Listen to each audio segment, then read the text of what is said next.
Welcome back to the Business of Defense, sponsored by ASMC on Federal News Network. I'm talking with Michael Munson, President and Chief Customer Experience Officer at Definitive Logic, a consultancy focused on developing, deploying, and supporting digital and financial transformation for government and commercial clients. Michael, earlier you talked a little bit about your experience in the Air Force. First of all, thank you very much for your service. Thank you. Absolutely, thank you. Can you talk a little bit about your transition out of the Air Force and what was your path to Definitive Logic? That's always something when military folks spend over 20 years doing something, and it's always kind of a little soul searching. What do I want to do when I grow up, right? So I wasn't quite sure, but I did wake up one day thinking that it's time to do something different. And so in 2015, retired out of the Pentagon, out of the what the Air Force calls the engine room, producing the POM and the President's budget, integrating that, defending that on the Hill. And so I was looking down the government service track and also looking corporate. And then I had opportunity to come up to work with a small software company that supports mainly the Air Force acquisition community called IDS. And that was a really easy transition for me. I could speak the language. A few folks that I knew from the company, and I got to go talk to my friends in my network back in the Air Force, and a few friends in the Army. And then it kept coming across DL folks, Definitive Logic folks at ASMC events, whether it was the PDI or different events at the chapter meetings here in DC, in Crystal City. And finally one day, Paul Burke said, "Mike, let's go have lunch." And you know, the rest is history, as they say. That was about 4.5 years ago, more than almost 5 years ago coming up. So today you're the president of Definitive Logic, and also, as you mentioned, the Chief Customer Experience Officer. First of all, can you talk a little bit about your role as president and how that relates to what Paul does as the Chief Executive Officer, and also the Chief Customer Experience Officer, which I think is somewhat unique in Definitive Logic. And It's interesting how they've matched that with the president role. Sure. So I guess as the president, my role there is whatever Paul doesn't want to do, he gives to me. No, just kidding. You know, Paul's the CEO. He's run the company for 20 years. He's got a vision. If he's out, you know, if he's taking well-earned leave, I'll step up. But I bring my experience leading large organizations. When I was in the Air Force, one of my commands was a group command, mission support group command at Ramstein Air Base. I had 4,200 airmen and civilians that worked underneath my command. So I've always been a student of leadership. So I love taking care of people, which is our #1 priority. And so I try to balance that out. And Paul is a systems engineering background, so he comes with everything from a very different perspective than me. And so I think we work really well together in how we can, lead the company to the future, take care of our people, take care of the mission, grow the business by doing the right thing, producing outcomes for our customers. So that, again, coming back to that experience in the Air Force, we've talked a little bit about, gives you obviously a lot of understanding of the Air Force, but also understanding of people. Do you see that you have greater insight now, based on where you're sitting, into understanding Air Force requirements or service requirements writ large by having that background experience, and also from a people perspective?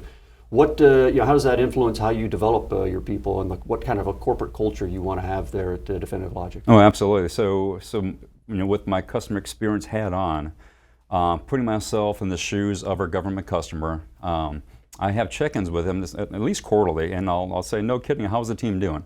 How are we communicating? Where can we get better? Et cetera, et cetera. And so we'll talk through that, and I'll just try to be a customer advocate and bring that feedback back to the team that says, hey guys, we're doing great on these things, maybe not so much here. Let's work on tightening this up a little bit.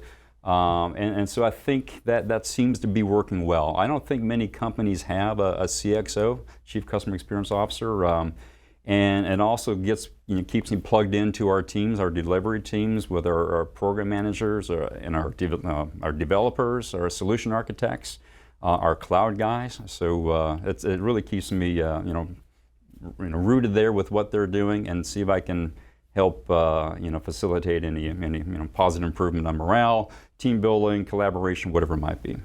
Now, Definitive Logic has been very vocal and active in the area of PPBE reform, and as a disclaimer, we'll say that your Chief Technology Officer, Michael Conlon, is the chair of ASMC's PPP Reform Task Force. So first of all, thank you very much for lending Michael to us in this capacity. But why does Definitive Logic have such a passion for PPP reform? Well, first of all, you made a great selection with Michael Conlon. I mean, it's with his experience on the outside and also working inside as the DoD's first Chief Data Officer.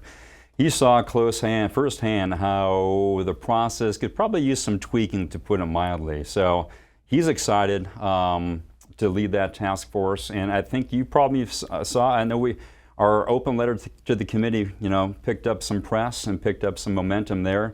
But yeah, we're excited about trying to influence the task force, work with the commission that's congressionally mandated with Bob Hill, Laura Sayre, to see what we can do for PPP 2.0.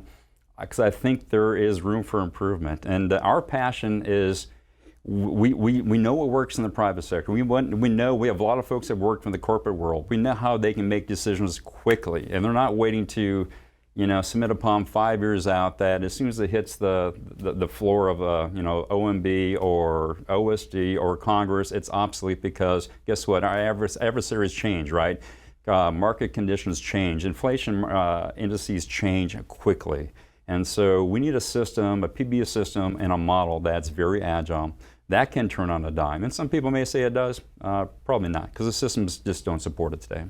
It sounds like, though, what you're saying is that whatever the reform looks like, PPP 2.0, it's not going to be just a government solution. It's got to have some commercial aspect to it as well, or drawing off of some of the best practices in the commercial sector. Well, I can't guarantee what they're going to come up with, but I hope they listen to the corporate world and industry. And I like to think that we have some good ideas. I mean, we have a lot of former senior comptrollers.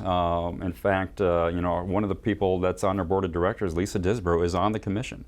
So I know she has thoughts from her time as the comptroller for the Air Force and also the Undersecretary of the Air Force, and where the DoD and the federal government from that standpoint can improve on how they allocate and execute resources.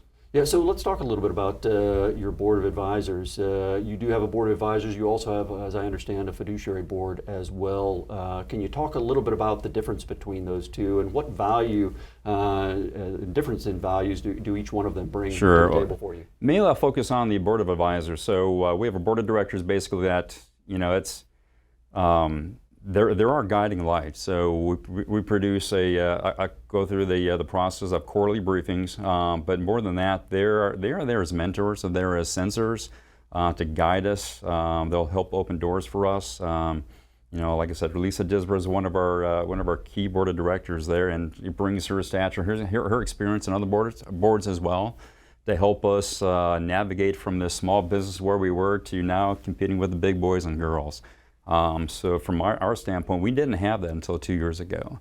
And that's something I think Blue Delta, our capital investors, brought to the table as well. Yeah, I was going to ask that. At what stage of the growth cycle do you think a small company should bring in a board of advisors? Is there a certain point that makes sense that we need to bring some advisors on board? Because we're at that stage, we're competing with for larger contracts. What is that break point? It's I don't think you could probably do it on day one. I think you could benefit from day one. Why wait until you get to 50 people, 100 people, 300 people?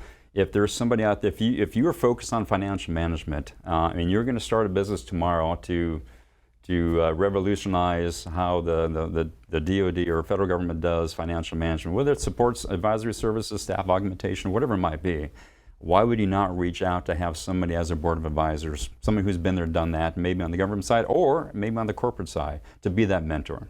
So who are Mike Munson's mentors? You got your board of advisors there, who's there to help you in a kind of an official capacity. Yeah. But do you have any mentors of yourself that you reach out to that you want to mention, or maybe just the type of mentors that? Sure. I mean, I don't think we have enough time, but my list of mentors and how I got to where I was in my career in the Air Force, and really where I am now in the Definitive Logic, a long list of mentors. In fact, I ran into one yesterday at the Air Force Summit, hosted by the Potomac Officers Club, Mark Dillon, wing commander at Ramstein Air Base, who hired me out of the FM career to be a real group commander of 4,200 people, the largest mission support group in the Air Force. Took a chance on me bringing this comptroller in to talk mission stuff, and saw him yesterday, and we caught up. It was great. So I have mentors, whether it's General Welsh, who was my 4-star boss at Ramstein when I was the comptroller there, to Jim Martin, who I've worked with a couple times in the Air Force, who also is on the board of directors. And then it's a lot of reading, a lot of mentoring along the way, and I'm the product of all their wisdom they've passed on to me. Yeah, none of us would be where we're at if it weren't for a lot of mentors who helped lift us up. Absolutely. I think we all have a responsibility now to help lift up a few others. Absolutely. Great. I'd like to thank today's guest, Michael Munson, President and Chief Customer Experience Officer at Definitive Logic, for his insights into Definitive Logic's corporate governance, strategy, business model, and culture. Watch us again next month, where we will bring you inside the companies working to drive transformation in the defense sector, to hear directly from their business leaders and to understand how they create value for their companies and their customers. I am Rich Brady, CEO of the American Society of Military Comptrollers, and thank you again for joining us. You are listening to Federal News Network. For more on this discussion, visit federalnewsnetwork.com and search ASMC.